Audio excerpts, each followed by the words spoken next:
Theory of quadratic equation. Algebra का topic है, algebra start कर रहे हैं तुम लोगों के बैच में, और this is one of the most important topic है ना। इससे क्वेश्चन हर साल जरूर पूछा जाता है थ्योरी ऑफ क्वाड्रेटिक इक्वेशन से। तो स्टार्ट करते हैं हम लोग क्वाड्रेटिक इक्वेशन को, है ना। तो बिफोर क्वाड्रेटिक इक्वेशन थोड़ा सा हम लोग पॉलिनोमियल और फैक्टर के बारे में जानते हैं, और उसके बाद फिर हम लोग क्वाड्रेटिक इक्वेशन पे स्विच करेंगे, ठीक है ना। तो सबसे पहली बात आती है कि पॉलिनोमियल क्या होता है। तो क्या होता है पॉलिनोमियल? पॉलिनोमियल क्या होता है? पॉलिनोमियल कैसे डिफाइन किया जाता है कि जैसे मान लो कि अगर कोई भी एक हमको एक्सप्रेशन दिया गया है, मान लो p ऑफ x है, and this is nothing but it is an x की power n plus an minus 1 x की power n minus 1 plus an minus 2 x की power n minus 2 plus and so on plus a1 x plus a naught, where all ai's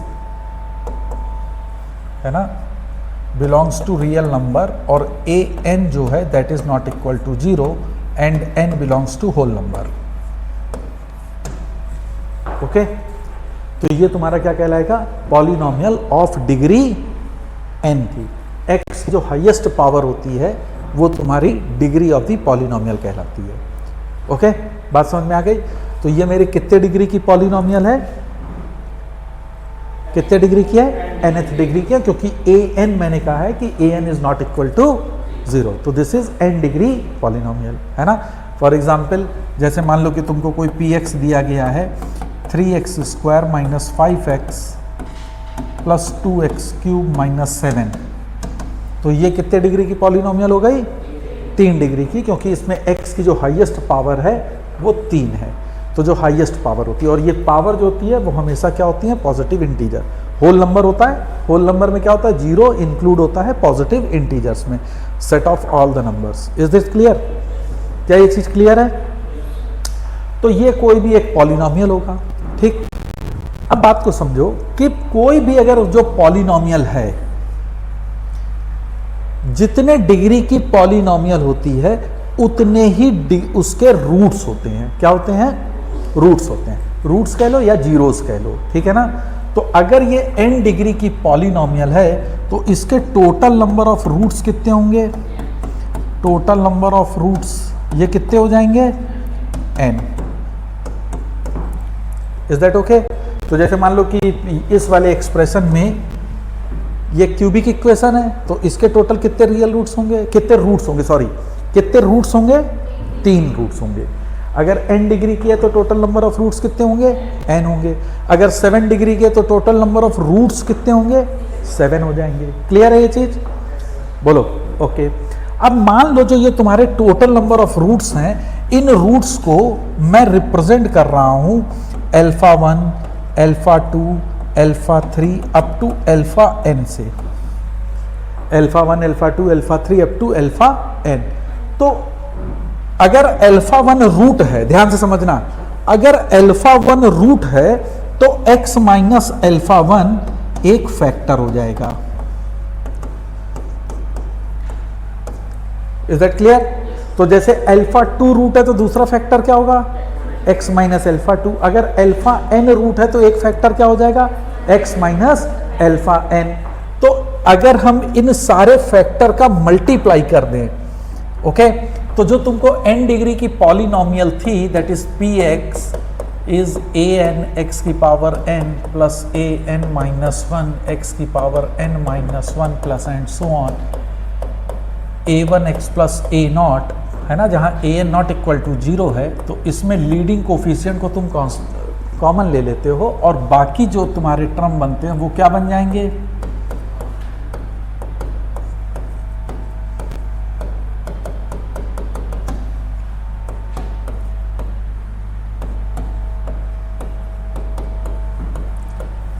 plus a0 by an, जहां पे हमने already कह रखा था कि n degree की पॉलिनोमियल अगर है तो an तुम्हारा नॉन जीरो होगा। Is that clear? है ना। अब रूट जब भी कभी भी निकाला जाता है तो हमेशा याद रखना रूट जो होता है वो किसी इक्वेशन का होता है, किसी इक्वेशन का होगा। तो मतलब अगर तुमको सॉरी यहां पे दिया गया है कि इसके रूट, तो मतलब वो किसके रूट हैं, p of x is equal to 0 के।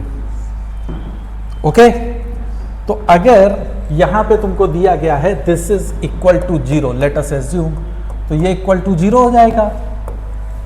ओके, अब इसके अगर n रूट है तो इसको तुम कैसे लिख सकते हो,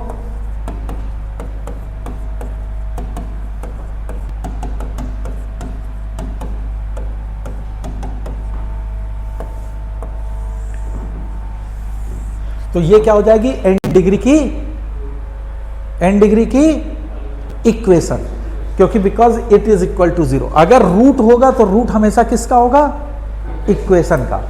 वो किसी पॉलिनोमियल या किसी एक्सप्रेशन के रूट नहीं होते, root is always for any equation. Is that clear? तो ये तुमको दिया है, और ये किसके बराबर है, this is nothing but it is an x की power n plus an minus 1 x की power n minus 1 plus and so on plus a1x plus a naught is equal to 0। ये n डिग्री की equation है। इस n degree की equation को हम ऐसे भी लिख सकते हैं, जहां पे ये α1 α2 αn क्या है, उसके रूट्स हैं। अच्छा, अब ये रूट्स का मतलब क्या हुआ कि α1 की वैल्यू इसको सेटिस्फाई करेगी, α2 की वैल्यू भी सेटिस्फाई करेगी। मतलब अगर हम रखेंगे कि p ऑफ α1 तो उसकी वैल्यू क्या आएगी, 0, p ऑफ α2 इसकी वैल्यू क्या आएगी, 0, ऐसे ही p ऑफ αn की वैल्यू क्या देगी, 0। अब जरा ध्यान से समझो, कोई भी पॉलिनोमियल होगा, कोई भी पॉलिनोमियल, इक्वेशन नहीं बोल रहा हूं, पॉलिनोमियल, कोई भी पॉलिनोमियल होता है तो उसका हमेशा, तुमको ये मालूम है कि हर पॉलिनोमियल वो होता है, कंटिन्यूअस होता है। तो कोई भी अगर ये पॉलिनोमियल है तो इसका हम एक ग्राफ जनरेट कर सकते हैं, इसका ग्राफ बनेगा। ठीक है, तो मान लो कि जैसे ये Pnx है, और इस Pnx का अगर हम ग्राफ बनाए तो वो कुछ ऐसे ऐसे ऐसे करके ये चला जाए, फॉर एग्जाम्पल। ठीक है ना, इधर से ऐसे आया, ऐसे चला गया, ऐसे जा रहा है, ये Pnx का ग्राफ है, लेट अस अज्यूम। ये पॉइंट क्या हो जाएगा, इस जगह पे उसकी वैल्यू, इस x की वैल्यू के लिए ये px की वैल्यू क्या आ जाएगी, 0। यानी ये पॉइंट क्या होगा, α1, ये पॉइंट क्या हो जाएगा, α2, ये पॉइंट क्या होगा, α3, ये पॉइंट क्या होगा, α4। ऐसे ही जहां जहां ये x एक्सिस को कट कर रहा है वो पॉइंट्स तुम्हारे α1 α2 x की वो वैल्यूज हैं जो उस पॉलिनोमियल को सेटिस्फाई कर रही हैं। तो हम क्या कह सकते हैं, रूट का मतलब क्या होता है, और ये α1 α2 α3 ये क्या है, रूट है उस इक्वेशन के। तो रूट का मतलब क्या हुआ, नहीं, रूट का मतलब ये होगा कि जब हम किसी पॉलिनोमियल का ग्राफ बनाएंगे, वो x एक्सिस को जहां जहां कट करेगा वो सारे पॉइंट्स क्या होंगे, उस इक्वेशन के रूट्स हो जाएंगे। Is that okay? तो सबसे पहले रूट्स की डेफिनेशन क्या होती है कि what is the meaning of root. तो root is nothing but it is the value of x where the polynomial crosses the x axis. तो सबसे पहले तो ये चीज लिख लो, है ना, कि रूट्स का मतलब क्या होता है, रूट का मतलब होता है the graph of polynomial, the graph of polynomial, क्या ये बात समझ में आई, crosses the x axis, those values of x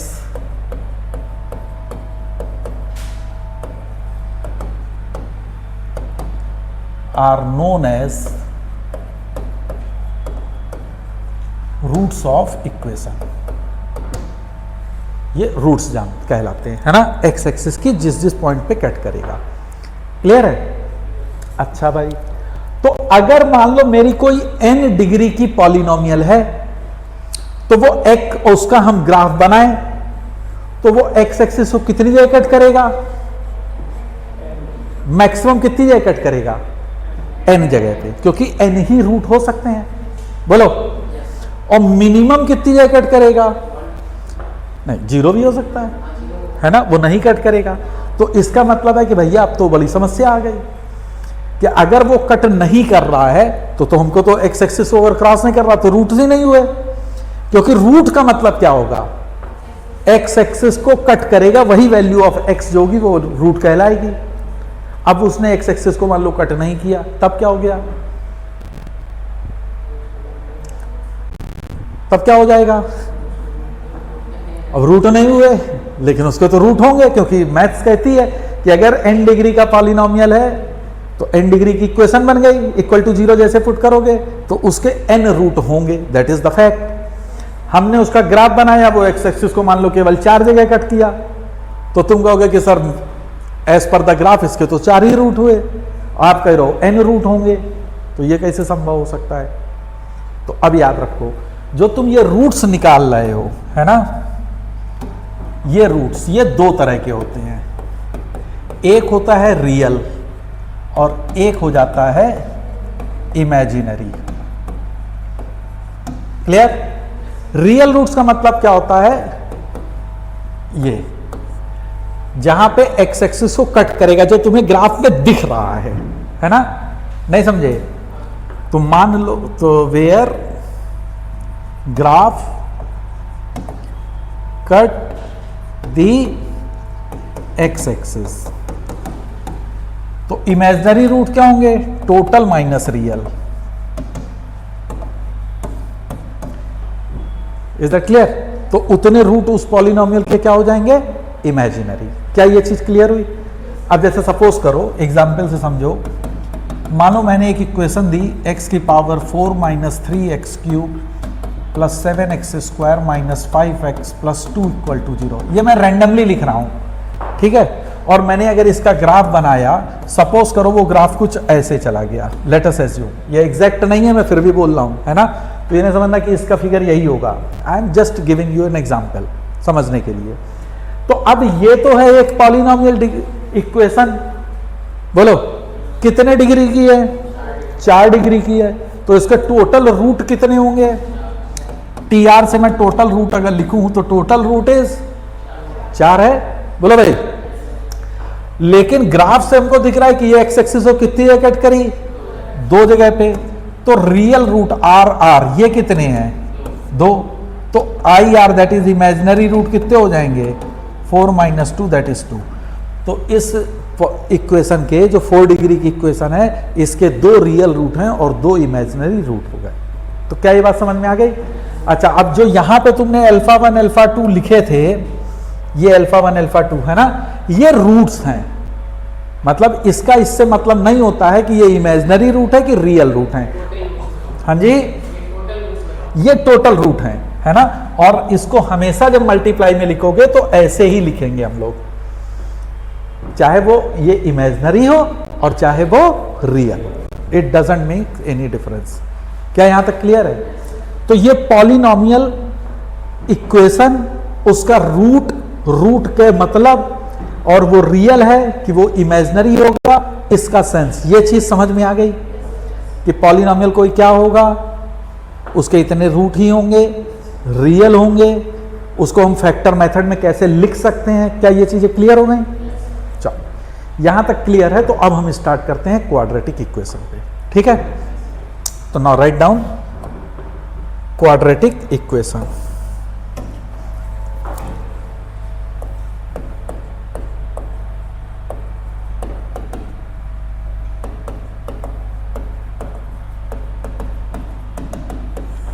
देखो, अगर मैं कोई एक एक्सप्रेशन लिखूं, let us assume I am writing y is equal to ax square plus bx plus c। हम जनरली जब भी क्वाड्रेटिक एक्सप्रेशन की बात कर रहे हैं, ये क्वाड्रेटिक क्या है? इक्वेशन की एक्सप्रेशन, ये एक्सप्रेशन है, क्योंकि y equal to ax square plus bx plus c है। अगर यही y की वैल्यू 0 हम कर देंगे, तब वो क्या हो जाएगी? इक्वेशन हो जाएगी। ये दोनों में डिफरेंस समझिएगा कि what is equation, what is expression. Is that clear? तो जब भी मैं क्वाड्रेटिक इक्वेशन या एक्सप्रेशन की बात करूंगा, तो वो always in the form of ax square plus bx plus c, जहां पे a b c तुम्हारे क्या हैं? रियल हैं, क्योंकि मैंने वहां दिखाया था कि ऑल ai's आर रियल, बोलो। और जो हाईएस्ट डिग्री x की होती है, उसका कोफिशिएंट नॉन जीरो होना चाहिए। यानी यहां हाईएस्ट डिग्री क्या है? एक्स स्क्वायर, क्योंकि क्वाड्रेटिक है, तो यानी कि x की हाईएस्ट डिग्री 2 ही होगी, तो उसका कोफिशिएंट जो a है that has to be not equal to 0, क्योंकि अगर a की वैल्यू 0 हो जाएगी तो क्वाड्रेटिक ही नहीं रह जाएगा, तब तो वो लीनियर एक्सप्रेशन हो जाएगा नहीं। तो ये है तुम्हारी क्वाड्रेटिक इक्वेशन। तो कोई भी हम क्वाड्रेटिक एक्सप्रेशन को लिखेंगे तो that is always in the form of ax square plus bx plus c, where a b c belongs to the real number and a will not be equal to 0। क्या ये clear है? अच्छा, अब अगर ये क्वाड्रेटिक एक्सप्रेशन है तो quadratic equation क्या होगी? ax square plus bx plus c is equal to 0, यही हो जाएगी, है ना। अब इसको मैं चाहूं तो मैं लिख सकता हूं x square plus b upon a x plus c upon a equal to 0, यानी हाईएस्ट डिग्री के कोफिशिएंट को मैंने क्या बनाया? 1। हाईएस्ट डिग्री के कोफिशिएंट को क्या बना दिया? 1। अब ये अगर क्वाड्रेटिक है तो ऑब्वियसली इसके कितने रूट होंगे? 2 रूट होंगे। बोलो भाई, यही तो हम लोग पढ़ के आए हैं। तो मान लो कि इसके जो 2 रूट हैं, एक है अल्फा और एक है बीटा। तो अगर अल्फा एक रूट है तो इसका मतलब x माइनस अल्फा इसका एक फैक्टर होगा, यह भी हमने बताया अभी आपको। अगर बीटा रूट है तो x माइनस बीटा भी एक फैक्टर होगा, किसका? इस इक्वेशन का, है ना। तो इस इक्वेशन को मैं x minus alpha into x minus beta के फॉर्म में लिख सकता हूं।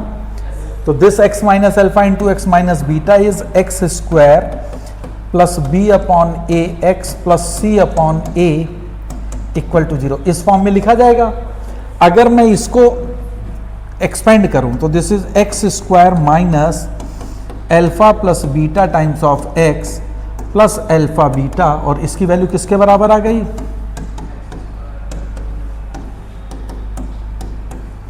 सी अपॉन ए। अगर मैं इन दोनों को कंपेयर करूं तो अल्फा प्लस बीटा की वैल्यू कितनी आ गई? माइनस का बी अपॉन ए, और अल्फा बीटा कितना आ गया? C upon a. तो यहां से हमको मिला कि alpha plus beta is equal to minus b upon a and alpha beta is c upon a.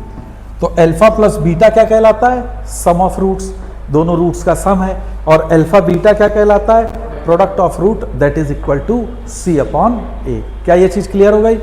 तो अगर कोई क्वाड्रेटिक इक्वेशन हमको दी गई है that is a x square plus b x plus c equal to 0, और इसके उसने कहे 2 रूट्स हैं अल्फा एंड बीटा, तो sum of roots alpha plus beta क्या होगा? Minus b upon a. Product of root alpha beta क्या होगा? C upon a. Minus b upon a का मतलब क्या हो गया? माइनस बी क्या है एक्चुअल में? एक्स का कोफिशिएंट, तो minus coefficient of x upon a क्या है? तो कोफिशिएंट ऑफ एक्स स्क्वायर। तो ये क्या होता है? Sum of roots. Okay, and product of root is c upon a. What is c? Constant term, तो that is constant term divided by a. What is a? Coefficient of x square. तो ये चीज आपको याद रखनी है ना, कि किसी भी क्वाड्रेटिक एक्सप्रेशन में sum of roots, product of roots की वैल्यू जो होती है वो माइनस बी अपॉन ए होगी और वो सी अपॉन ए हो जाएगा। क्लियर है यहां तक? बोलो भाई, यहां तक कोई प्रॉब्लम नहीं? अच्छा, अब इसी को रिवर्स में हमको समझना होगा कि जैसे सपोज कर लो उसने कहा आप एक ऐसी इक्वेशन का फॉर्मेशन करिए जिसके रूट्स हमको पता है, जिसके रूट्स हमको मालूम है, और वो इक्वेशन बताओ कैसे होगी, है ना। तो वो इक्वेशन कैसे होगी? तो equation whose roots are given। तो मान लो कि कोई हमको क्वाड्रेटिक बनानी है जिसके रूट्स हैं अल्फा एंड बीटा, ये तुमको गिवन है कि अल्फा बीटा की वैल्यू गिवन रहेगी और तुमको इक्वेशन बतानी है कि भैया इक्वेशन क्या होगी। तो तुमने ऑलरेडी देखा कि अगर मान लो अल्फा और बीटा रूट्स हैं, ठीक है, तो ये पहले बताओ कि अगर अल्फा और बीटा उसके रूट्स हैं तो x minus alpha and x minus beta उसके फैक्टर हो जाएंगे, इनका product that will be equal to 0 हो जाएगा, है ना। तो मतलब हमेशा वो इक्वेशन क्या हो जाएगी, x minus alpha into x minus beta is equal to 0। इसको अगर तुम एक्सपेंड करोगे तो this comes out to be x square minus alpha plus beta times of x plus alpha beta is equal to 0। तो ये वो quadratic equation होगी जिसके रूट्स तुमको एल्फा बीटा गिवन होंगे। एल्फा प्लस बीटा क्या हो जाएगा, उन रूट का sum, alpha beta product of the roots. Example से समझना चाहो तो मान लो उसने कहा कि एक क्वाड्रेटिक इक्वेशन बताइए, एग्जाम्पल कि form a quadratic equation whose roots are, मान लो 3 एंड -1 है। रूट्स तुमको क्या दिए हैं, 3 एंड -1।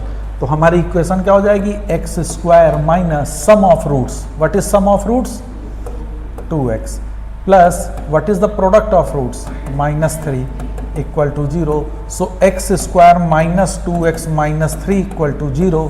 ये वो क्वाड्रेटिक इक्वेशन है जिसके रूट्स 3, -1 है। नहीं समझ में आया, क्लियर है। दूसरे एग्जाम्पल से समझो, मान लो उसने कहा कि एक क्वाड्रेटिक इक्वेशन बनाइए जिसके रूट्स तुमको हैं 3 plus root 2 and 3 minus root 2। Suppose कर लो ये दे दिया है ना, क्वाड्रेटिक इक्वेशन है जिसका एक रूट है 3 प्लस रूट 2, दूसरा रूट है 3 माइनस रूट 2। तो वो क्वाड्रेटिक इक्वेशन क्या हो जाएगी, x square minus sum of roots कितना हो गया 6x plus product of roots, अगर इसका प्रोडक्ट करोगे तो ये 7 आ जाएगा, that is 9 minus 2 that comes to be 7। तो ये वो क्वाड्रेटिक इक्वेशन है जिसके roots 3 plus root 2 and 3 minus root 2 होंगे। क्या ये बात समझ में आ गई। तो अगर हमको किसी इक्वेशन के रूट्स दे दिए जाएं और तुमसे कहा जाए कि क्वाड्रेटिक इक्वेशन फॉर्म करो तो वो हम बता सकते हैं। और अगर कोई क्वाड्रेटिक इक्वेशन दे दी गई और तुमसे कहा जाएगा इसका रूट्स निकालो तो वो कैसे निकालेंगे, दैट वी विल सी, है ना। अल्फा और बीटा हमने एज्यूम किया था, अब इसकी वैल्यू को हम कैसे फाइंड आउट करते हैं तो उसको अब हम लोग समझने की कोशिश करते हैं, ठीक, कि ये फॉर्म अब इक्वेशन की वैल्यू को हम लोग कैसे फाइंड आउट करेंगे। फिर अब बात आएगी कि सर अभी तो आपने बताया था कि रूट्स जो होते हैं वो क्या हो जाते हैं, 2 रूट्स हैं, है ना, वो रियल भी हो सकते हैं इमेजिनरी भी हो सकते हैं, हाँ या ना। तो मतलब हमको उस रूट्स का नेचर अभी पता नहीं है, तो हम नेचर ऑफ द रूट्स के बारे में भी बात करेंगे कि वो रूट्स क्या हैं, उसका नेचर कैसा होगा और उसको हम लोग कैसे फाइंड आउट करेंगे, ठीक है ना।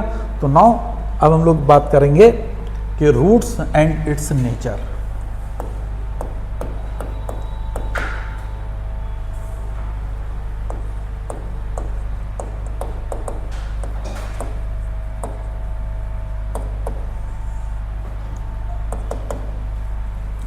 तो अब वो रूट्स कैसे निकलेगा और उसका नेचर क्या होगा, तो that we will check it out. तो देखो तुमको एक क्वाड्रेटिक एक्सप्रेशन दिया था y इक्वल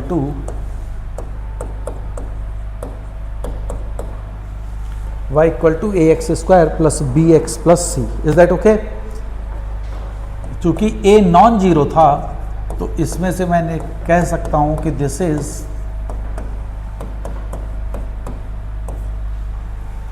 हो जाएगा, बोलो भाई।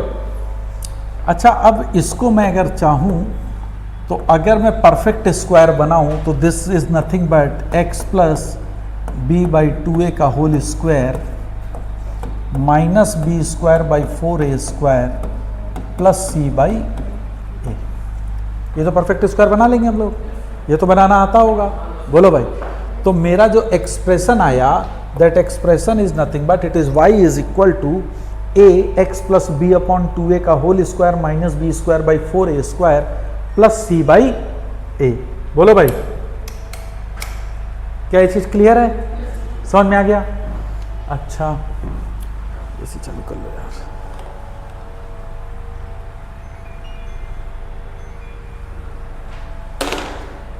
ओके तो अब जरा देखो इसको मेरे को अगर सॉल्व करना है तो मैंने इसको लिखा कि y is equal to a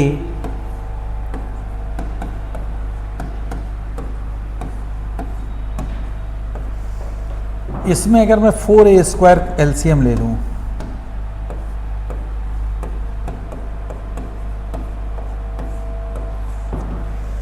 तो ये बन जाएगा B square minus 4ac upon 4a²। बोलो ठीक। मैंने इस a को मल्टीप्लाई कर दिया तो ये y बराबर क्या बन गया, a times x plus b upon 2a का whole square minus b square minus 4ac upon 4a।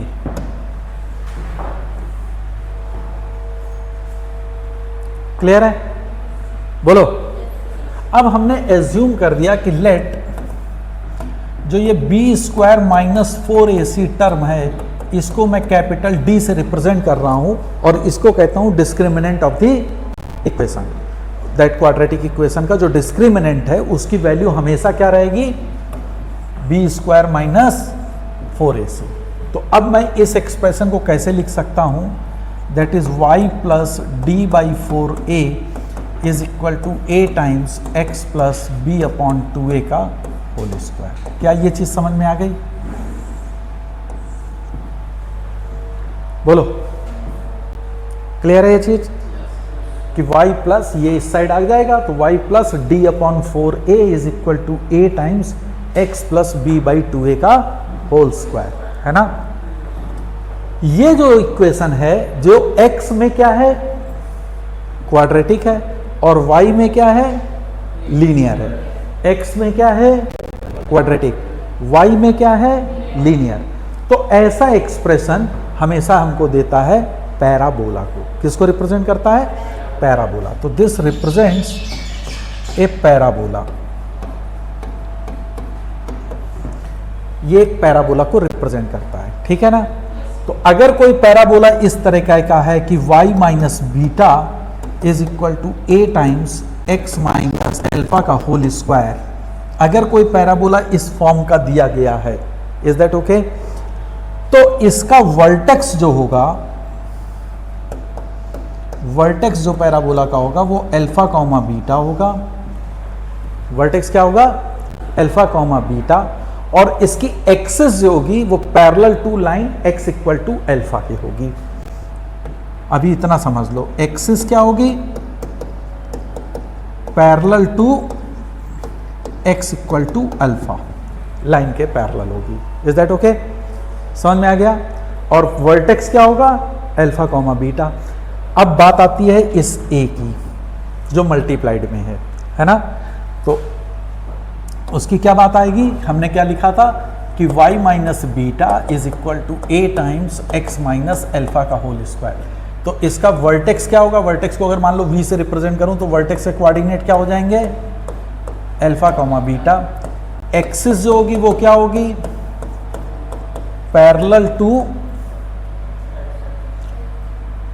y axis, parallel to y axis, and वो होगी क्या, x equal to alpha line. y axis के parallel होगी और x equal to alpha line उसका axis होगी। Clear है ना? समझ में आ गई मेरी बात? और जो ये a होता है, अगर ये पॉजिटिव है तो पैराबोला ओपनिंग अपवर्ड होता है। अभी हम ग्राफ बनाएंगे और a अगर निगेटिव होगा तो तुम्हारा पैराबोला ओपनिंग डाउनवर्ड हो जाएगा। ठीक है? मतलब क्या है, जैसे देखो ये x equal to alpha line है, बोलो भाई, ऐसे जा रहा है पैराबोला, तो ये हो गया तुम्हारा क्या है, वर्टेक्स। और अगर ये ओपनिंग अपवर्ड है तो इसका मतलब है a क्या है इसमें, पॉजिटिव, a क्या है, ग्रेटर देन 0। और अगर मान लो तुम्हारा पैराबोला ऐसे जा रहा है, ये x इक्वल टू अल्फा की लाइन है, मान लो वो ऐसे जा रहा है, तो वर्टेक्स ये हो गया, ये वर्टेक्स से कोऑर्डिनेट है, इसके कोऑर्डिनेट क्या है, अल्फा कॉमा बीटा। अब यहां a क्या हो जाएगा, negative, because the parabola is opening downward. अब ये x एक्सिस को दो जगह कट कर रहा है, यहां पे भी दो जगह कट कर रहा है, तो इसके दो रियल रूट्स हो जाएंगे। क्लियर है? तो क्या ये चीज समझ में आ गई कि इस पैराबोला को हम ग्राफ को बना के कैसे समझेंगे, है ना। तो अब जरा हम लोग अपने उस पे आते हैं कि हमारा जो पैराबोला था वो ये था। y plus d upon 4a is equal to a time x plus b upon 2a का होल स्क्वायर। तो इसको लिख लेते हैं। क्या था पैराबोला, जरा जल्दी से बोलो। y plus d upon 4a is equal to a times x plus b upon 2a का whole square. Is that okay? अगर मैं कंपेयर करता हूं स्टैंडर्ड पैराबोला से, तो इसके वर्टेक्स के कोऑर्डिनेट जरा जल्दी से बताओ क्या आ जाएंगे। x माइनस अल्फा, तो अल्फा की जगह क्या हो जाएगा, माइनस का b अपॉन 2a। बोलो। और y कोऑर्डिनेट क्या होगा, तो माइनस का b upon 2a and minus का d अपॉन 4a। ये रिप्रेजेंट किसको कर रहा है, x और y कोऑर्डिनेट को, मतलब उसके वर्टेक्स के कोऑर्डिनेट को। ठीक है, अच्छा। अब जरा देखो, ध्यान से समझो। पहला केस हमने लिया, क्योंकि हमको इस a के बारे में तो कुछ पता है नहीं कि a पॉजिटिव है कि a निगेटिव। तो एक केस ले रहे हैं जब a मेरा पॉजिटिव है, और एक केस हम यहां पे ले रहे हैं जब मेरा a निगेटिव है। ठीक है, अब a पॉजिटिव, चाहे इसको तुम ऐसा कर लो, इसको हम लोग दूसरे पेज पे ले लेंगे। a पॉजिटिव का फर्स्ट केस ले रहे हैं। अब जरा देखो, वर्टेक्स क्या है, minus b upon 2 and minus d upon 4a। a positive है, इसका मतलब है कि पैराबोला मेरा ओपनिंग अपवर्ड है। अच्छा भाई, ओपनिंग अपवर्ड है, तो हम इसमें 3 केस बना रहे हैं। अब देखो, ओपनिंग अपवर्ड है, ये एक्स एक्सिस को रिप्रेजेंट कर रहा है। ठीक है, ओपनिंग अपवर्ड पैराबोला तुम्हारा क्या क्या पॉसिबिलिटीज बता सकता है। एक तो वो ये बता सकता है कि वो कुछ ऐसे गया होगा, बोलो, यानी उसने एक्स एक्सिस को कट किया होगा, वर्टेक्स जो है वो बाई एक्स एक्सिस के नीचे होगा, हाँ या ना। और कैसा बन सकता है, ऐसा भी बन सकता था कि वो ओपनिंग अपवर्ड पैराबोला ऐसे जाता और यूं निकल जाता, ऐसे भी तो बन सकता था।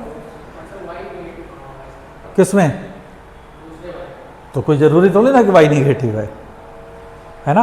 तुमको अगर मैं कहूं कि ओपनिंग अपवर्ड तुमको पैराबोला बनाना है, तो ओपनिंग अपवर्ड पैराबोला के क्या क्या क्या पॉसिबिलिटीज तुम्हारे दिमाग में आएंगी। ऑब्वियसली मेरा पैराबोला ओपनिंग अपवर्ड है, बस हम तो ओपनिंग अपवर्ड पैराबोला के चांसेस बता रहे हैं कि वो कैसे कैसे बन सकता है। एक तो ऐसा बन सकता है जिसका डी नीचे, मतलब जिसका वर्टेक्स नीचे होगा वाई एक्सिस के। एक हो सकता है कि उसका वर्टेक्स बिल्कुल एक्स एक्सिस पे आ जाए, और एक ऐसा भी हो सकता है कि वो ऊपर से निकल जाए, हाँ या ना।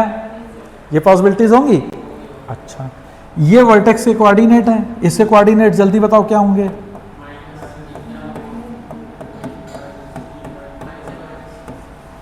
ओके, इसके कोऑर्डिनेट भी वही होंगे। नहीं, y प्लस कोऑर्डिनेट तो वही होगा ना, minus D by 4a। Parabola का वर्टेक्स तो यही है ना मेरे भाई, ये कोऑर्डिनेट थोड़ी ना बदल जा रहा है। और इसके कोऑर्डिनेट क्या होंगे,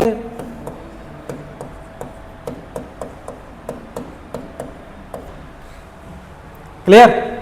अब जरा ध्यान से समझिएगा, इसमें तुमको मालूम है कि तुम्हारा a क्या है, ग्रेटर देन 0 है। ठीक है, अच्छा, अब इस जो ये वाला पैराबोला है, ये एक्स एक्सिस को 2 रियल जगह पे कट कर रहा है। इसका मतलब इसके 2 रियल रूट्स हैं, 2 रियल रूट्स हैं।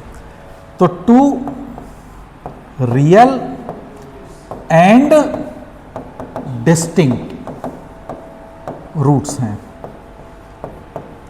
इस केस में, यस और नो। इसका अगर हम फिगर देख रहे हैं तो ये एक्स एक्सिस को चूंकि एक जगह टच कर रहा है, तो स्वाभाविक सी बात है कि एक्स एक्सिस को कट तो मार रहा है, तो ये रूट्स तो रियल होंगे। लेकिन चूंकि दोनों एक ही जगह पे आ जा रहे हैं, तो रूट्स क्या होंगे, रियल एंड इक्वल। तो यहां क्या होगा,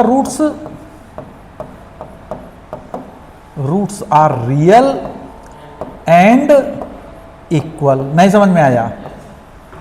और यहां पे तुम देख रहे हो, तो चूंकि ग्राफ ने मेरे, ये एक्चुअल में ग्राफ किसका है, ये तो y equal to x square plus b x plus c का ही है ना। तो क्या इसने एक्स एक्सिस को कट किया, एक्स एक्सिस को कट किया, नहीं किया। तो इसके रूट एक्चुअल में कितने आने चाहिए थे, 2। और एक्स एक्सिस को कट किया नहीं तो रियल रूट कितने हैं 0, तो ये दोनों रूट कैसे देगा इमेजिनरी। तो ये तुम्हारी कंडीशन है इमेजिनरी रूट की। नहीं समझ में आई?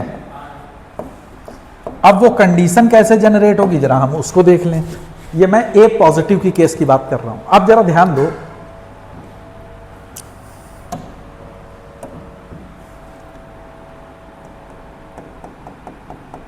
इसका ये कोऑर्डिनेट है वर्टेक्स का, ये तो वाई कोऑर्डिनेट है, यानी -d/4a ये पॉजिटिव है कि निगेटिव? निगेटिव होगा क्योंकि एक्स एक्सिस के नीचे है। तो ध्यान से समझो, -d/4a ये निगेटिव है ना इस पर्टिकुलर केस में। तो d/4a क्या होगा? पॉजिटिव होगा। अब ध्यान से समझना, d/4a तो पॉजिटिव है और उसमें a क्या है? मान के चल रहे हो तुम, तभी तो तुम्हारा ओपनिंग अपवर्ड पैराबोला है।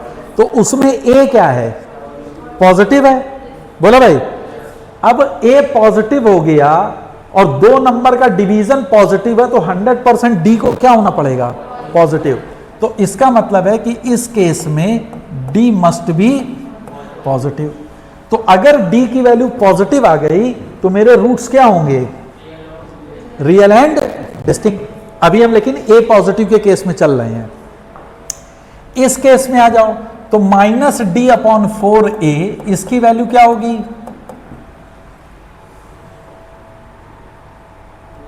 0 है यार, y की कोऑर्डिनेट एक्स एक्सिस पे क्या देगा? 0। तो दिस इज 0। तो इसका मतलब d क्या हो गया? 0। तो अगर d की वैल्यू 0 हो जाती है तो रूट्स क्या होते हैं? Real and equal. d की वैल्यू 0 हो गई तो रूट्स क्या होंगे? Real and equal. और वो रियल वैल्यू क्या होगी रूट्स की? -b/2a। बोलो भाई। अच्छा, अब इस केस में आ जाओ तो ये वैल्यू हमेशा क्या होगी? यानी -d/4a this will be always. तो इसका मतलब d/4a ये हमेशा निगेटिव, माइनस से मल्टीप्लाई कर दिया। तो अब 2 नंबर का डिवीजन निगेटिव, तो उसमें एक नंबर पॉजिटिव, तो दूसरे को क्या होना पड़ेगा? निगेटिव। तो इसका मतलब है कि d की वैल्यू निगेटिव होनी चाहिए। नहीं समझ में आई मेरी बात, है ना? तो हमने अभी देखा एक केस जब मेरा a पॉजिटिव था, तो उसमें अगर d पॉजिटिव है तो रूट्स कैसे होंगे? Real and distinct. d 0 हो जाएगा तो रूट्स कैसे होंगे? रियल एंड इक्वल, है ना? पूरे वर्ड बोलो। एंड अगर d निगेटिव हो गया तो वो इमेजिनरी रूट्स होंगे। अब हम इसी चीज को देखें कि सर अगर मान लो मेरा a निगेटिव हो तब क्या फर्क पड़ डाल देगा? ये तो हमने a पॉजिटिव के केस पे देखा था। तो now let's do for case number 2, that is when a is positive. क्या बात समझ में आ रही कि नहीं? केस नंबर 2 व्हेन मेरा a जो है वो क्या है? निगेटिव। अच्छा, इस केस में भी मेरे पास अब अगर a निगेटिव हो गया तो ऑब्वियसली मेरा पैराबोला ओपनिंग डाउनवर्ड होगा, और ओपनिंग डाउनवर्ड पैराबोला की ये 3 पॉसिबिलिटीज ही बन सकती हैं। या तो वो एक्स एक्सिस को काटते हुए जाएगा, या उसको टच करेगा, या एक्स एक्सिस के नीचे नीचे रह जाएगा। हाँ या ना? क्लियर है मेरी बात? ओके। अब देखो इसके कोऑर्डिनेट क्या होंगे वर्टेक्स के?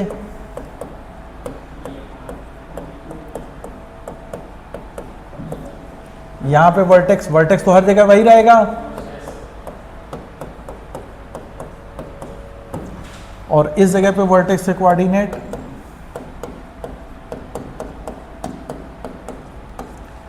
अब जरा देखो, इस केस में मेरा ये जो y कोऑर्डिनेट है वर्टेक्स का, ये पॉजिटिव होगा कि निगेटिव? पॉजिटिव। तो यानी कि माइनस का d/4a दिस इज पॉजिटिव, मतलब d/4a निगेटिव। अब 2 नंबर का डिवीजन निगेटिव है और उसमें एक नंबर a ऑलरेडी निगेटिव है, तो d को क्या होना पड़ेगा? पॉजिटिव। तो इसका मतलब है d has to be positive. तो अभी तुमने देखा पिछले में कि जब a मेरा पॉजिटिव था तो d पॉजिटिव होने पे वो 2 कट मारा था उसने, और a निगेटिव है तब भी मेरा 2 कट तभी मार रहा जब d पॉजिटिव है। तो हम क्या कह सकते हैं कि रूट्स का रियल एंड इक्वल किस पे डिपेंड कर रहा, डी पे, क्योंकि ए के पॉजिटिव और निगेटिव से वो दोनों बार एक ही सेम कंडीशन लेके आ रहा है। तो इसका मतलब अगर रूट्स रियल एंड डिस्टिंक्ट हैं तो डी को क्या होना पड़ेगा, ग्रेटर देन 0, है ना? नहीं समझ में आई बात? अच्छा, इसका माइनस डी अपॉन 4a, इसकी वैल्यू क्या होगी 0, तो मतलब डी की वैल्यू क्या होगी 0। तो अभी तुमने देखा इस केस में भी आया कि डी की वैल्यू 0 है, तो रूट्स रियल हैं और साथ ही साथ इक्वल हैं। Roots are real and equal, it doesn't mean कि वेदर ए इज पॉजिटिव और ए इज नेगेटिव। क्लियर है? इस केस में आ जाओ तो इसका जो कोऑर्डिनेट है वो that is minus d upon 4a, that is negative. तो d अपॉन 4a क्या होगा, पॉजिटिव।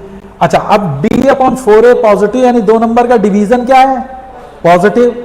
उसमें एक नंबर ऑलरेडी क्या है, निगेटिव, क्योंकि a तुम निगेटिव मान के चल रहे हो, तो दूसरे को निगेटिव होना पड़ेगा, नहीं तो फिर तो वो पॉसिबल ही नहीं हो सकता।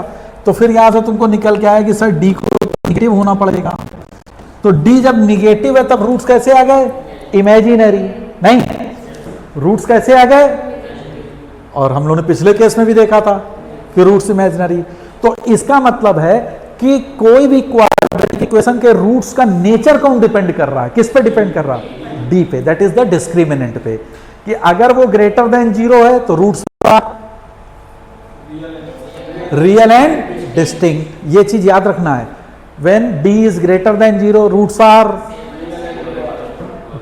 Are equal. कौन बोल रहा भैया, अरे मेरे भैया, real and distinct when d is greater than 0।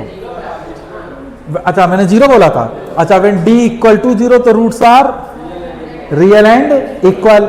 वो इक्वल रूट्स की वैल्यू क्या होगी, 2a, जो x कोऑर्डिनेट था, है ना? तो इक्वल रूट्स क्या होगा, माइनस b अपॉन 2a। और जब d की वैल्यू निगेटिव होगी तो रूट्स की वैल्यू क्या होंगी, इमेजिनरी रूट्स होंगे। क्या यहां तक क्लियर है? बोलो, अगर मैं कह दूं कि रूट्स आर रियल तो क्या कंडीशन लगेगी, तो तब लगेगी कि when the roots are real, अगर वो वर्ड बोलेगा तो d is greater than equal to 0। तो ये चीज ध्यान रखना कि when the roots are real तो कंडीशन क्या लगेगी, d greater than equal to 0। अगर वो कहता है कि when the roots are real and distinct तो d ग्रेटर देन 0। क्लियर है? अच्छा, अब एक और इंपॉर्टेंट कॉन्सेप्ट पे आओ इसी में। अब जरा देखो, ये फिगर तो तुम्हारे सामने है। अब अगर एक बात बताओ, इस केस को देखना है सिर्फ, इस चीज को, है ना? एंड जो ये मैं बताने जा रहा हूं this is very very important, है ना? आईआईटी में और मेंस में बहुत क्वेश्चन इसी कॉन्सेप्ट पे आएंगे, तो ध्यान से समझना। जो ये येलो तुम फिगर देख रहे हो, ये एक्चुअल में किसका ग्राफ है, y equal to ax² plus bx plus c, इसी का तुम लोगों ने बना के आए हैं। बोलो, उसी क्वाड्रेटिक इक्वेशन का तो है। का इक्वेशन क्या थी, y equal to ax² plus bx plus c, इसी को तो तुमने पैराबोला में कन्वर्ट कर दिया था। बोलो भाई। अच्छा, अब ये तुम्हारा ग्राफ गया तो x की डिफरेंट वैल्यू पे, मान लो कि अगर x की वैल्यू हमने ये पकड़ ली तो y ये आ जाएगा, x की वैल्यू ये ली तो y ये आ जाएगा, x की वैल्यू अगर मैंने ये पकड़ ली तो y ये होगा, हाँ या ना? देख रहे हो कि डिफरेंट वैल्यू पे तुम्हारे जहां पे ये जाएगा वो वैल्यू y की पकड़ लेगा। तो इस केस में y की वैल्यू हमेशा क्या दिख रही है, ग्रेटर देन 0, यस और नो? और इस केस में y हमेशा क्या दिख रहा है, greater than and equal to 0, yes और नो? अब जरा ध्यान देना, इस केस में तुमने देखा y की वैल्यू ग्रेटर देन 0, y मतलब ax² plus bx plus c, इसकी वैल्यू हमेशा greater than 0, means ax² plus bx plus c, इस एक्सप्रेशन की वैल्यू हमेशा पॉजिटिव होगी। कब? When a is positive and d is negative. Most important, ये कब होगा, जब a पॉजिटिव होगा और d लेस देन 0। अच्छा, ये इक्वल टू 0 कब होगा, जब d इक्वल टू 0 होगा। तो मैं यहां इक्वलिटी लगा दूं और यहां इक्वल टू लगा दूं। Is that clear? इसको याद रखना है, very important, very very important, कि ax² plus bx plus c ये एक्सप्रेशन ग्रेटर देन और इक्वल टू 0 होगा कब? जब एक्स स्क्वायर का कोफिशिएंट पॉजिटिव हो, यानी वो ओपनिंग अपवर्ड हो, और डी की वैल्यू लेस देन और इक्वल टू 0, मतलब कि वो इमेजिनरी रूट्स दे रहा है। रूट, क्योंकि कोई चीज एकदम पॉजिटिव होगी या निगेटिव होगी, वो कब होगी? जब वो एक्स एक्सिस को कट नहीं कर रही है, मतलब रूट्स कैसे दे रहा होगा? इमेजिनरी। और इमेजिनरी की यही कंडीशन हो सकती है, या तो वो ऊपर से निकल जाए, या कहां से निकल जाए? नीचे से। तो अब इस केस में आ जाओ। अब इसमें तुम्हारा हर बार y क्या दे रहा है? बोलो, all time y is negative. इसका मतलब कि ax square plus bx plus c less than 0, और इस केस में less than equal to 0। Clear? ये कब होगा? अब ये एक्सप्रेशन लेस देन 0 हो गया, यानी कि वो नीचे जा रहा है, उसने एक्स एक्सिस को कहीं कट नहीं किया, रूट्स इमेजिनरी होंगे। कब? जब a निगेटिव होगा और d भी निगेटिव होगा।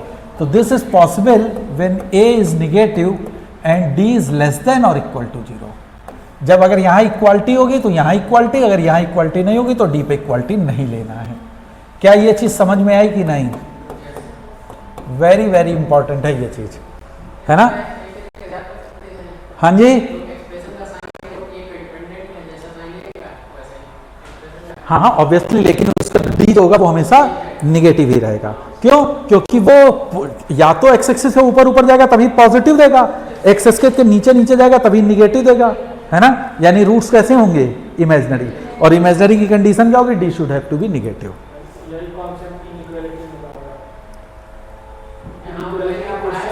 हाँ, तो मैंने उस जगह भी ये बताया था कि ये कॉन्सेप्ट को, तो आज इसको समझ में आ गया कि ये कैसे आया। उस समय मैंने लिखवा दिया होगा, तो आज क्लियर हो गया ये चीज कि हाउ इट कम्स। बोलो भाई, इस पे बेस्ड बहुत से क्वेश्चन पूछे जाते हैं, है ना? अपन कल इन पे बेस्ड क्वेश्चन जब सॉल्व करेंगे तो फिर हम दिखाएंगे कि इसमें से कैसे क्वेश्चन पूछे जा रहे हैं, कैसे इसको अप्लाई करा जाएगा। अभी ये चीज समझ में आ गई? बोलो। अच्छा, अब बात करते हैं कि सर ये तो हमको समझ में आ गया कि नेचर ऑफ रूट्स जो है वो डिपेंड कर रहा है किस पे? डी पे, डिस्क्रिमिनेंट पे कर रहा है, ये तो क्लियर हो गया। अब बात आती है कि सर वो रूट्स की वैल्यू तो बता दो, जो हमको अल्फा और बीटा निकालना है वो तो बता दो। नेचर तो सब क्लियर हो गया, लेकिन वो वैल्यू एक्चुअल में क्या है ना? तो अब जरा उसको देख लेते हैं। तो वैल्यू ऑफ रूट्स, तो तुम्हारा जो एक्सप्रेशन आया था क्वाड्रेटिक, वो तुम्हारा आया था y plus d upon 4a is equal to a times x plus b upon 2a का होल स्क्वायर, यही तो आया था। अच्छा, अब इस एक्सप्रेशन का हमने फिगर बनाया, बोलो भाई, वेरी गुड। अब इसके रूट्स आएंगे, अगर इक्वेशन है तो। इक्वेशन जैसे ही हम कहेंगे तो y क्या हो जाएगा? 0। रूट्स तो तभी आएगा जब ये इक्वेशन बनेगी, और इक्वेशन बनेगी मतलब y वहां क्या हो जाएगा? 0, क्योंकि वो एक्स एक्सिस कट मारेगा वहां पे। बोलो भाई, तो जैसे ही तुम 0 रखोगे तो for roots y has to be 0, तो क्या बन जाएगा? x plus b upon 2a का whole square is equal to d upon 4a square. y को 0 रख दिया, इसको इधर ले आए तो that is d upon 4a square. तो ये बन जाएगा x plus b upon 2a is equal to plus minus under root d upon 4a square का अंडर रूट लोगे तो क्या हो जाएगा? 2a। देखो कुछ लोग कहेंगे इसको सर मॉड ए लिख लिया जाए, तो उसी को मैंने प्लस माइनस ले लिया है ना? अगर मॉड ए तुम लिखना चाहोगे तो दैट इज प्लस माइनस मैंने ऑलरेडी ले रखा है ना? तो x क्या आ जाएगा? ये इस साइड जाएगा, तो minus b plus minus under root d upon 2a, ये आ गया। तो एक वैल्यू अल्फा दे देगा और एक वैल्यू बीटा। यही तो पढ़ के आ रहे हो श्रीधराचार्य मेथड जिसको कहते हो, कि minus b plus minus under root b square minus 4ac upon 2a। Yes और नो, है ना? अब इस वाले एक्सप्रेशन में भी अगर तुम देखो तो अंडर रूट के अंदर d लिखा हुआ है, तो अगर d पॉजिटिव हो गया तो रूट्स रियल हो गए, अनडिस्टिंक्ट हो गए।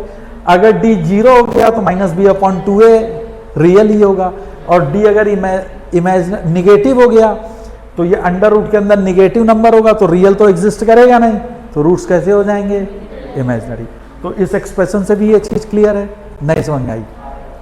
अच्छा, अब इसी में कुछ और हम लोग चीज़ों को डिस्कस करते हैं, है ना? तो कुछ इंपॉर्टेंट पॉइंट्स इसमें हम लोग और समझ लें, फिर हम लोग क्वेश्चंस पे चलेंगे। तो अब जो ये तुम्हारा आया कि x की वैल्यू, तो अब हमको ये तो निकल के आ गया कि सर कोई भी क्वाड्रेटिक एक्सप्रेशन देगा तो उसके रूट्स कैसे निकालेंगे? सर इस इक्वेशन से सीधे सीधे, या तो फैक्टराइज कर लोगे सिंपल, अगर हमको फैक्टर करना आएगा तो हम फैक्टर कर लेंगे x minus alpha into x minus beta, जो कि तुमको फैक्टर मेथड मालूम है। और अगर वो नहीं हम कर पा रहे हैं तो हम सीधे श्रीधराचार्य मेथड यूज करके we can easily find it out. Is that clear? अच्छा, अब देखो, अब ये तो क्लियर हो गया कि नेचर ऑफ रूट्स। अब अगर हम लोग यहां पे लें कि नेचर ऑफ रूट्स, तो नेचर ऑफ रूट्स ये बेटा किस पे डिपेंड कर रहा है? सर डी पे। ये किस पे डिपेंड कर रहा है? डी पे। तो चलो डी के लिए एक कहानी बनाते हैं। डी के लिए क्या कहानी बनेगी? सर पहली कहानी है कि मान लो डी पॉजिटिव है, ठीक? अब मेरा डी क्या है? पॉजिटिव। डी कोई पॉजिटिव नंबर होगा, तो अब जरा देखो, यहां समझने की कोशिश करो। अब इसकी दो पॉसिबिलिटी बनेंगी। किसकी? जब डी पॉजिटिव है। अच्छा, डी पॉजिटिव है तो डी की वैल्यू 5 भी हो सकती है और डी की वैल्यू 9 भी हो सकती है। डी की वैल्यू 5 भी हो सकती है, डी की वैल्यू 9 भी हो सकती है, डी की वैल्यू 7 भी हो सकती है, डी की वैल्यू 16 भी हो सकती है। मतलब क्या फर्क क्या दिख रहा है? हमने कहा डी की वैल्यू 5 भी हो सकती है और 9 भी हो सकती है। तो एक तो जब 5 है तो वो परफेक्ट स्क्वायर नहीं है, और जब डी की वैल्यू 9 है तो वो परफेक्ट स्क्वायर है। यस और नो? तो जब डी की वैल्यू पॉजिटिव है तो दो कंडीशन अराइज हो गई। कौन कौन सी? या तो वो परफेक्ट स्क्वायर होगा या परफेक्ट स्क्वायर नहीं होगा, है ना? तो हमने कहा कि मैं PS लिख रहा हूं, that is for perfect square, है ना? तो जब D मेरा परफेक्ट स्क्वायर नहीं है, और ये केस है जब D मेरा परफेक्ट स्क्वायर है। PS मीन्स परफेक्ट स्क्वायर, है ना? यहां पे कंफ्यूज मत होना कि ये सर ने PS क्या लिख दिया था। This PS is perfect square, ठीक? अब देखो, जब D तुम्हारा परफेक्ट स्क्वायर है, हम पहले इस केस को समझ लें। जब मेरा D परफेक्ट स्क्वायर है, तो अब जरा देखो, अगर ये परफेक्ट स्क्वायर होगा तो अंडर रूट डी एक कोई वैल्यू आ जाएगी, जैसे अंडर रूट 16 तो वो 4 दे देगा। तो तुम्हारी रूट्स क्या बनेंगे? -b प्लस ये कोई नंबर आएगा, बोलो भाई, है ना? जो कि रैशनल नंबर होगा। तो -b plus minus something number divided by 2 है, तो ये दोनों रूट्स जो आएंगे वो कैसे होंगे? रैशनल। दोनों रूट्स कैसे होंगे? रैशनल। Is that clear? तो परफेक्ट स्क्वायर अगर आएंगे तो रूट्स कैसे होंगे? रियल, डिस्टिंक्ट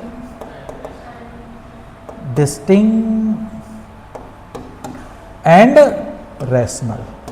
तो अब तुमको एक नया वर्ड समझ में आया क्या? तो अगर उसने कहीं क्वेश्चन में दे दिया कि a quadratic equation with rational roots, तुम्हारे माइंड में तुरंत क्या जाना चाहिए?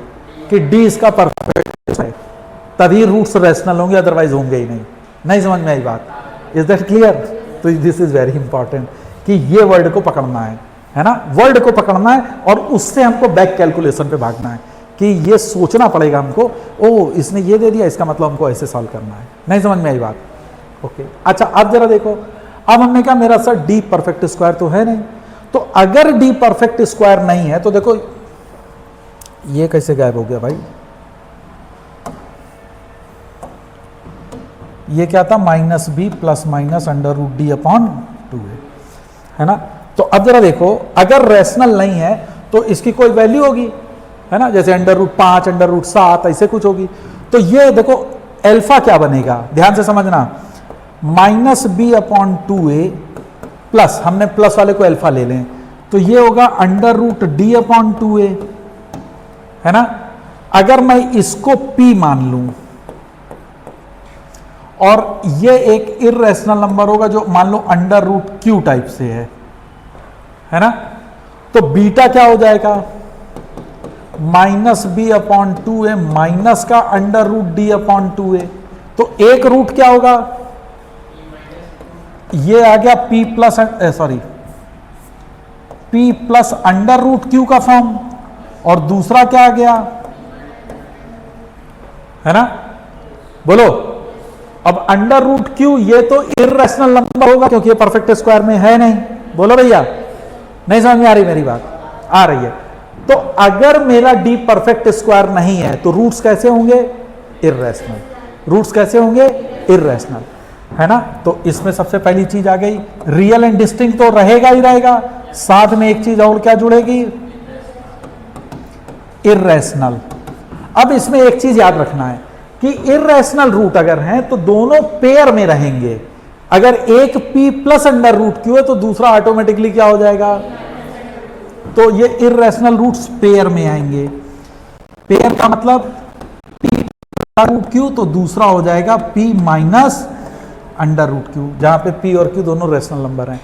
अब एक चीज लेकिन ध्यान रखनी है कि ये दोनों रूट्स पेयर में होंगे, ये कब? जब जो क्वाड्रेटिक इक्वेशन तुम्हारी थी, वो क्वाड्रेटिक इक्वेशन क्या थी? A x square plus b x plus c equal to 0, है ना। इसके ए बी सी ये तीनों रियल एंड रेशनल होने चाहिए। अगर इनमें कोई इर्रेशनल है, ठीक, तो फिर ये दोनों पेयर में होंगे, इसकी गारंटी नहीं है। ये पेयर में कब होंगे? जब ए बी सी रेशनल होने चाहिए।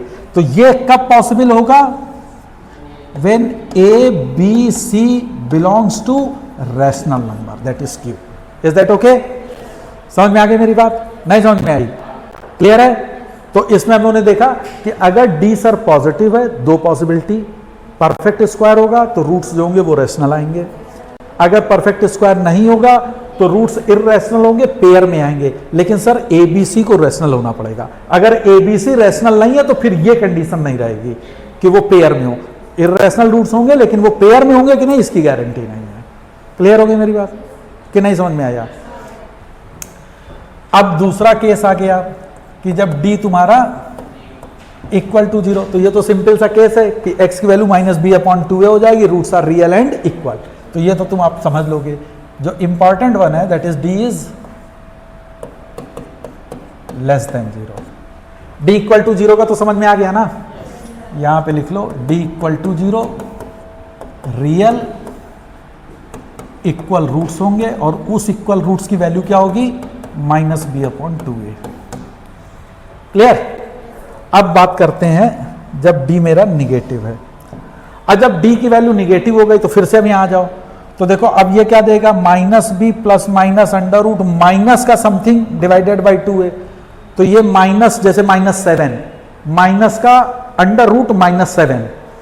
अब अंडर रूट -7 को हम क्या लिख सकते हैं? √7 आयोटा। अंडर रूट -1 को आयोटा से हम रिप्रेजेंट करते हैं, जो हम लोग कॉम्प्लेक्स में पढ़ेंगे। अभी तुम इतना याद रखो, अंडर रूट -1 इज आयोटा, ठीक है। तो इसका मतलब क्या होगा? एक रूट बनेगा p प्लस आई क्यू, तो दूसरा रूट क्या बन जाएगा? तो इसमें रूट्स क्या होंगे? इमेजिनरी। क्लियर है? और दोनों रूट्स का फॉर्म क्या होगा? एक अगर p प्लस आई क्यू है तो दूसरा p minus i q. I का मतलब under root -1, that is iota. और यहां पे p और q दोनों क्या होते हैं? रियल होते हैं। p एंड q क्या होते हैं? रियल। तो इसका मतलब है कि इमेजिनरी रूट्स भी पेयर में आएंगे, लेकिन कब? रियल हो। जब ये कंडीशन क्या होगी? When a b c belongs to real.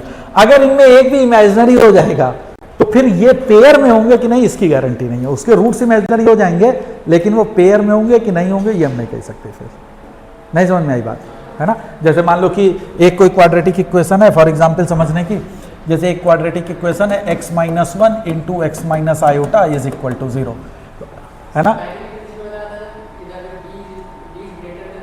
हाँ, रेशनल होंगे, रियल होने चाहिए। वो रेशनल इरेशनल हो कोई फर्क नहीं पड़ता। जैसे मान लो ये है, तो इस इक्वेशन को अगर तुम एक्सपेंड करोगे तो ये x square minus 1 plus iota times x minus plus का आयोटा इज इक्वल टू 0, ये आ गया। बोलो, अब देखो ये भी तो एक क्वाड्रेटिक इक्वेशन है। अब क्या इसमें एबीसी रियल है? नहीं है। भाई ए रियल है, बी कॉम्प्लेक्स है, सी भी कॉम्प्लेक्स है ना? और इनके रूट्स क्या क्या निकल के आए, इससे दिख रहा है 1 एंड आयोटा, तो अब तो पेयर में नहीं है, और ना ये भी गारंटी है कि दोनों रियल दोनों इमेजिनरी हैं। बोलो भाई, तो इसका मतलब है कि अगर एबीसी रियल होगा, उसी कंडीशन में रूट्स अगर इमेजिनरी हैं तो वो पेयर में होंगे, नहीं तो फिर वो पेयर में नहीं होंगे। हो भी सकते हैं, नहीं भी होंगे, वो हम नहीं कह रहे, लेकिन नहीं होंगे। क्लियर है? पेयर में, पेयर की गारंटी तभी है जब एबीसी रियल होनी चाहिए, ठीक है ना? और हमेशा रूट्स पेयर में होंगे। तो जैसे मान लो तुमको हमने क्वेश्चन दिया एग्जाम्पल कि एक क्वाड्रेटिक इक्वेशन को फॉर्मेशन करो जिसका एक रूट 1 प्लस आयोटा है। बस उसने कहा कि find a quadratic equation whose one root is 1 plus iota. तो हम तुरंत मानेंगे कि अगर एक रूट 1 प्लस आयोटा है तो सर दूसरा अपने आप 1 माइनस आयोटा होगा, क्योंकि ये पेयर में एग्जिस्ट करेगा। बोलो भाई, ये पेयर में एग्जिस्ट करेगा, पेयर में एग्जिस्ट करेगा तो सम ऑफ रूट्स क्या आ गया? What is sum of roots? अरे भाई इसको ऐड किया तो 2 आया ना, सम ऑफ रूट्स क्या आ गया? 2। Product of roots 1 plus iota into 1 minus iota, that is 1 minus iota square, that is 2, क्योंकि आयोटा स्क्वायर की वैल्यू -1 हो जाएगी। नहीं समझ में आया? तो अब तुमको सम ऑफ रूट्स और प्रोडक्ट ऑफ रूट्स पता है, तो क्वाड्रेटिक इक्वेशन क्या हो जाएगी? X square minus 2x plus 2 is equal to 0। तो ये वो क्वाड्रेटिक इक्वेशन है जिसका रूट्स जो होंगे, जिसका एक रूट 1 प्लस आयोटा था, तो दूसरा क्या होगा? पेयर में होगा तो 1 माइनस आयोटा दे देगा। नहीं समझ में आया? बोलो भाई, क्लियर है? ओके। अगर उसने कहा कि मान लो कि एक और एग्जांपल से समझो कि form a equation whose one root is √2 - 3। उसने कहा कि एक रूट भैया इसका √2 - 3 है, तो उस इक्वेशन को बताओ वो कौन सी इक्वेशन होगी। तो जैसे ही तुमने देखा कि सर एक रूट √2 - 3 है, तो दूसरा रूट्स क्या हो जाएगा? -√2 - 3।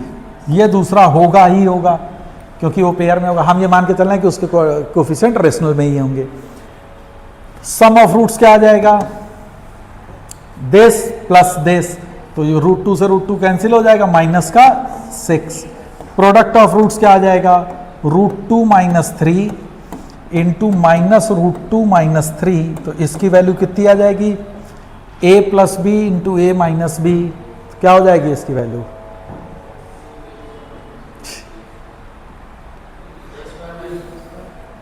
तो a स्क्वायर माइनस, तो a स्क्वायर क्या हो जाएगा? 2 और minus b square 9, that is minus का 7। तो इक्वेशन क्या आ जाएगी? एक्स स्क्वायर -6x प्लस 7 -7 है, -6 है ना, -7 इज इक्वल टू 0। इसको ऐड करोगे तो बेटा -6 ही तो आएगा ना। X square minus I am sorry, okay correct. तो x square plus 6x -7 is equal to 0। तो ये वो इक्वेशन है जिसके रूट्स √2 - 3 एंड -√2 - 3 होगी। समझ में आ गया कि how to calculate the equation whose roots are given. Clear है? अच्छा, अब इससे अब एक चीज इंपॉर्टेंट हम लोग एक चीज और ड्रॉ कर सकते हैं। क्या ड्रॉ कर सकते हैं? ध्यान से समझो। मान लो अब देखो, तुमने भी ये देखा कि जो रूट्स हैं, इमेजिनरी रूट्स हमेशा पेयर में लाई कर रहे हैं, है ना? क्योंकि हम लोग हमेशा एबीसी रियल की ही बात करते हैं। तो इमेजिनरी रूट्स किस में लाई कर रहे हैं? पेयर में। तो या तो 2 इमेजिनरी होंगे, या 4 इमेजिनरी होंगे, या 6 इमेजिनरी होंगे, या 0 इमेजिनरी होंगे, या 8 इमेजिनरी होंगे। ऐसा ही तो होगा। तो मान लो अब कोई एक इवन डिग्री की इक्वेशन है, इवन डिग्री की, तो उसके कितने रूट्स होंगे? इवन नंबर ऑफ रूट्स होंगे। तो उसके minimum number of real roots कितने हो सकते हैं? 0, है ना? क्योंकि वो तो पेयर में इमेजिनरी दे सकता है। अब मान लो कोई ऑड डिग्री की इक्वेशन है, तो उसके minimum number of real roots कितने होंगे? तो हमेशा याद रखना, क्योंकि कम से कम एक तो रियल होएगा। मान लो 3 डिग्री की इक्वेशन है, 3 डिग्री की इक्वेशन होगा तो उसका रियल रूट 1 होगा और 2 इमेजिनरी इमेजिनरी हो सकते हैं, या तो फिर तीनों रियल होंगे। ऐसा नहीं होगा कि दो रियल हुए और एक इमेजिनरी। इमेजिनरी तो अकेले रहेगा ही नहीं, वो कह रहा हमको तो भैया पेयर बनाना है, मैं अकेले रहूंगा ही नहीं। तो कोई भी अगर ऑड डिग्री की इक्वेशन तुमको दे दी गई और पूछा गया इसका minimum number of real roots बताओ, तो कितना होगा? एक। मान लो 5 डिग्री की है तो 4 इमेजिनरी तो दो का पेयर बन जाएगा, तो रियल लेकिन एक अकेला बचेगा। अब वो एक भी हो सकता है रियल, और रियल 3 भी हो सकते हैं, और रियल 5 भी हो सकते हैं, लेकिन मिनिमम नंबर कितने होंगे? एक। और वही इवन डिग्री की है तो minimum number of real roots कितने होंगे? वो 0 भी हो सकते हैं। तो ये चीज को ध्यान रखना है ना कि every odd degree polynomial must have at least 1 real root. नहीं समझ में आई बात है ना? And every even number of polynomial must have at least 0 real roots. वो 0 भी हो सकते हैं, उसके सारे के सारे रूट इमेजिनरी हो सकते हैं। क्या ये चीज क्लियर है? तो यहां तक चीजें समझ में आ गई। तो अब इन पे बेस्ड क्वेश्चन हम लोग कल डिस्कस करेंगे। हाँ